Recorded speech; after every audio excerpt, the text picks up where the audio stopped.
inspiration is really Taiping. I don't know if you've been to Taiping, but going there, that one occasion, after all these years, just bypassing it on the highway, but going there at one time just was an inspiration for me to restart getting back into filmmaking. I was the producer for Glenn Hui's Forever Fever and distributor for Blair Witch Project some years back. And I had left the industry to go to Hollywood for a few years. Tried my stint there. That's not leaving the industry. Well, leaving the industry here in Singapore, but so I left, and after 3 years in Hollywood, it became a bit of a grind as well over there, and I absolutely quit the industry. That's for sure. Absolutely quit it. But when I went to Taiping, I just got this urge to just kind of like tell a story that's like a love letter to Taiping. And I knew I had a very limited budget, so, and with the technology that's come upon us this last few years, you can make a film for very little. So what message do you want to bring across to the audience from this movie? I think primarily it's if you have something you want to create, something you want to write, something you want to film, something you want people to listen to in terms of music, the ability is there now technology-wise to make something and fulfill your wishes, your dreams. It doesn't have to take a lot these days to be published. You can publish it yourself. You can go into a recording studio and record your own song.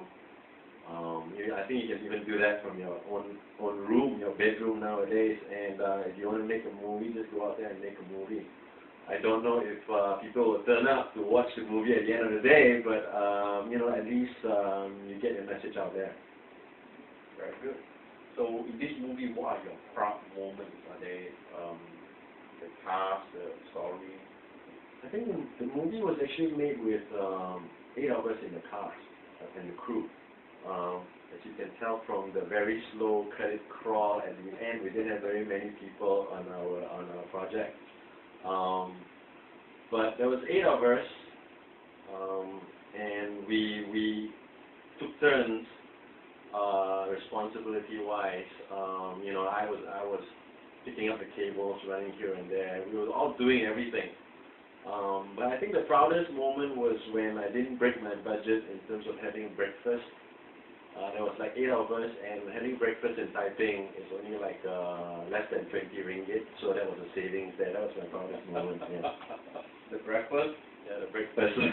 No, the cast, as you can tell, hopefuls. They're all hopefuls. They have not really been in a project before, so it was friends helping friends, and I basically started with a project that we had, and that's where I met Raymond some years back. Was a pitch time competition that was held with the people from Mika, and that's where we met. And one of the co-producers, Fadil, is also from that pitch.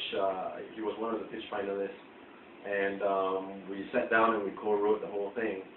But other than that, it's like friends helping friends, and I think doing so is like you can get your own circle of people to help you fulfill your ambition. Well, speaking of the cast, how did you discover Julie Woon, and also Cindy? Well, Julie is actually on the cover of this month's FHM back in Malaysia. So she was a host, a TV host. She's done some tele movies and all that. She's also trying to break into the Singapore film TV industry. I guess that's our export, Malaysian export. Cindy was a runner-up in the Miss Malaysia Universe 2 years ago. At that time, Stephen Chow apparently wanted her to be in his next movie, which I don't really know what the project would have been, but she was being introduced, so to speak, by her manager. So we kind of like got her on board, and yeah, I think I hired her because we could afford her. Yeah. So this kind of stepping stone project for her before she went on to the Stephen Chang's project. Yeah, I think everybody, for me, it was a bit of I wouldn't say like a reboot to getting back into the industry. It was an experiment, and for them, they were also taking a chance. It was an experiment for them as well. I have since moved on, realizing that yes, with the technology that we have right now, we can make movies at that of a budget, and with obviously here in Sinema's operations here, we can release it as well. So we do have a good platform, but I've moved on. In terms of a stepping stone, I've just finished, going back to typing again, I just finished another movie which was shot on a small Canon DSLR camera, and that one will be a feature film in terms of being released on the 35mm with 35mm print.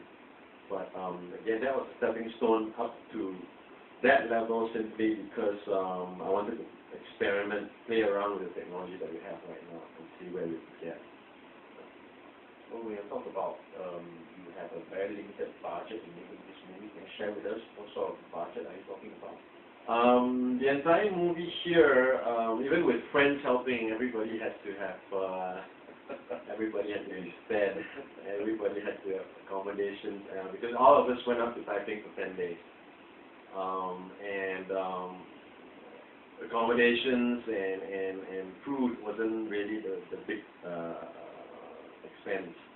At the end of the day, the big expense would come from, again, before I forget, Panasonic, the P2 camera we shot on, which I'm kind of pretty amazed with the look of it on a big screen. I've been seeing it on a very small screen on the Final Cut Pro, but Panasonic loaned us the camera, so we didn't have to pay for the camera. It came right out of the box, and we made sure that it was, in good condition going back into the box. But the biggest expense came from, I would say, from the audio side, the music, the audio, and the soundtrack. Other than that, it was pretty negligible. We shot this whole thing for about, I would say, $15,000. Wow. Oh, wow. Yeah, well, we didn't pay ourselves. Well, I'd like to invite some questions from the floor. I don't want to be the only one who's asking the question. Any question? Anything at all? Anybody interested to know what's inside the yellow bag? Nobody? Can you enlighten us what's inside the yellow bag? Well, it's really up to you what's inside the yellow bag. No,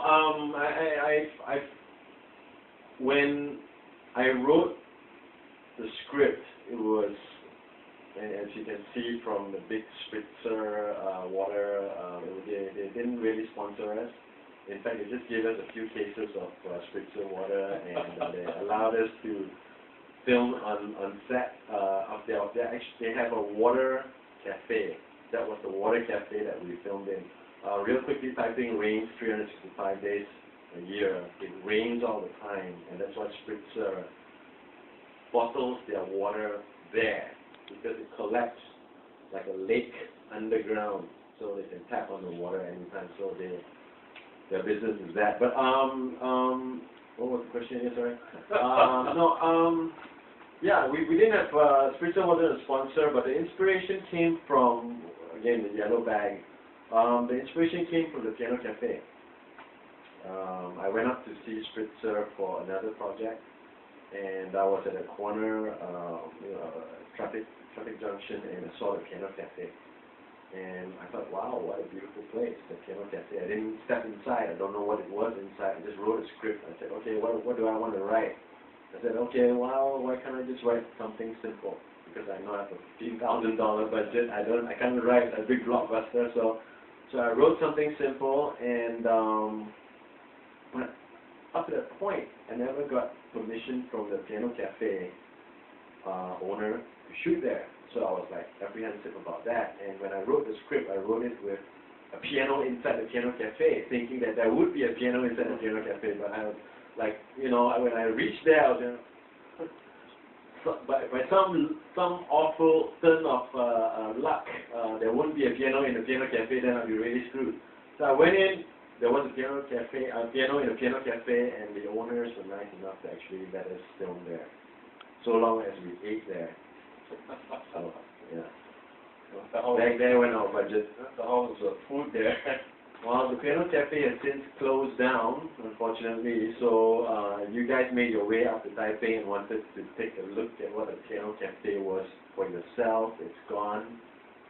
We filmed this just before the downturn, 2008, the economic downturn, but I think we were lucky to be there when we were there. So, you know, now it's preserved somewhat on digital. So, yeah. All right. Any final questions?